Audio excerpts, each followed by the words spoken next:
Many people thought that yours was a mission impossible after the Trump's attacks, heavy attacks. Which mission? I'm sorry. The visit. Mission Impossible? Yes. What's your judgment at the end of the visit?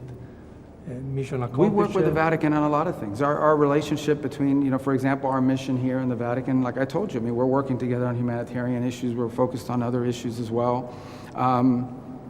The President's perspective is clear. He thinks that Iran is a threat and it needs to be addressed. And that position remains unchanged.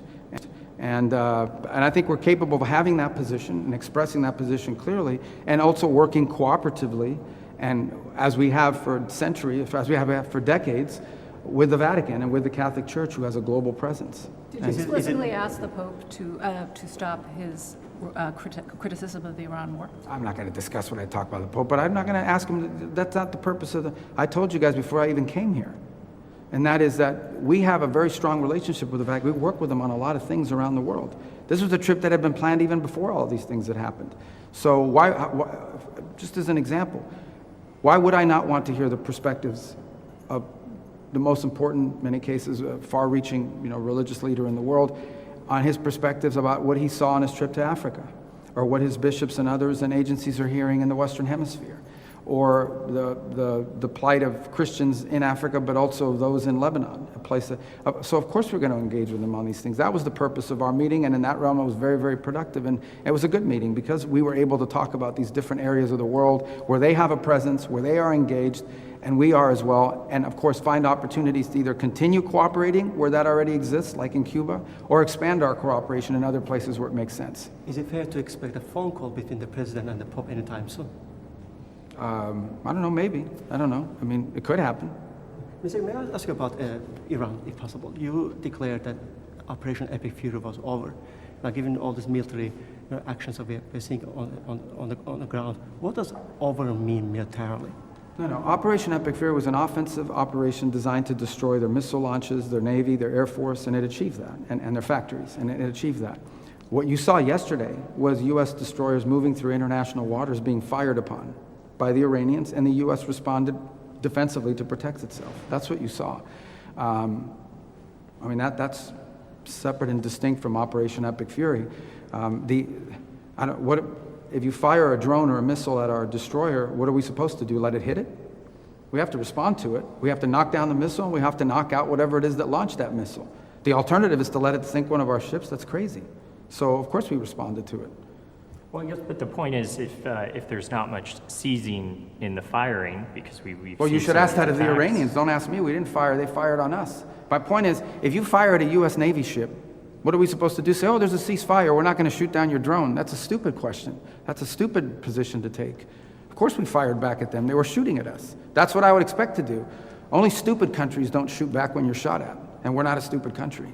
Do you expect that or have you conveyed any red lines to Iran where, if the ceasefire or whatever you call it, if they cross the red line is clear. lines, If they threaten Americans, they're going to get blown up. That's how much clearer can you be than that?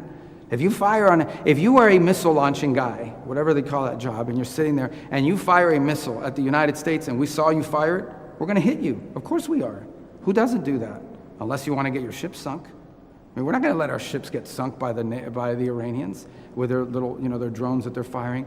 They don't have a Navy anymore, but they bring out these little Boston whaler fishing boats and they try to swarm you. We're going to blow those boats up if they're coming towards our boats. I don't know if that's a red line, but I hope they know it is by now. So if I were one of these Iranians on a fast boat and they tell you, hey, your mission is to go after a U.S. destroyer, you're probably not going to survive. I think that's a red line.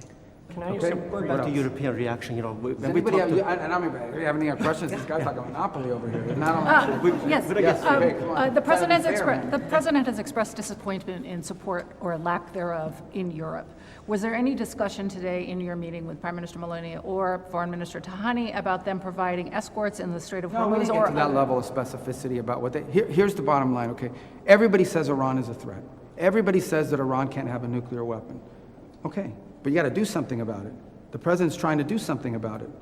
And I don't understand why anybody would not be supportive of that. And he doesn't understand, and rightfully so, somebody would be supportive of that. But here's a more fundamental problem. Iran now claims that they have a right to control an international waterway. They claim that they have a right to control it. What is the world going to do about that? Is the world going to accept that Iran now controls an international waterway? Because if the world is prepared to accept that, then be ready, because there's like 10 other countries that are going to start doing the same thing in their international waterways, or in international waterways near their countries. That's an unacceptable thing that they're trying to normalize. So if the answer is no, we don't think Iran should be able to control the Straits of Hormuz, then the next question is going to be for everyone, well, what are you going to do about it? What is the world prepared to do about it? And we're trying to do something about it diplomatically. We have a resolution at the United Nations that we're trying to move forward, in which the world and the UN will have an opportunity through the Security Council to vote and say, we are not going to allow them to mine the straits, we're not going to allow them to try to control the straits, and by the way, you have a bunch of humanitarian aid that's trapped inside the Persian Gulf and needs to be released and has not been able to move. We're going to give the world a chance to pronounce itself on it. And if Russia or China or some other country decide to veto it, then you know what the impediment is. But the fundamental question every country, not Italy, every country needs to ask themselves is, are you going to normalize a country claiming to control an international waterway? Because if you normalize that, you've set a precedent that's going to get repeated in a dozen other places. And if the answer is no, we don't want to normalize it, then you better have something more than just strongly worded statements to back it up. And that's the point I've made in all of my visits, not just here. I didn't come to Italy just to make that point. I would say that to any country that complains about the Straits, because that's what we potentially are facing unless we get a good deal from the Iranians, and we're waiting to hear that today. Mr. Secretary, can I move to Taiwan, actually? I'm sorry to geographically go around the world. Okay. Parliament just approved a pretty big, massive defense bill today or last night. There was a little bit less than what the president of Taiwan was asking for, but nonetheless, it's a big bill, including money to buy U.S. arms. What is your reaction to that, if any, and specifically in the context of the trip you will be doing with the president next week in China? Well, all I would say in context of the trip next week in Taiwan in specific is the United States, our policy remains unchanged. You know, we don't want to see any forced or compelled change in the situation now. We think it would be destabilizing to the world. It's our position on that has been, you know, we've heard obviously the Chinese position, but we've made our position on that clear as well. And I imagine that will be discussed in the trip, but I don't think it'll be a feature of our trip, but it'll certainly be an item that's discussed.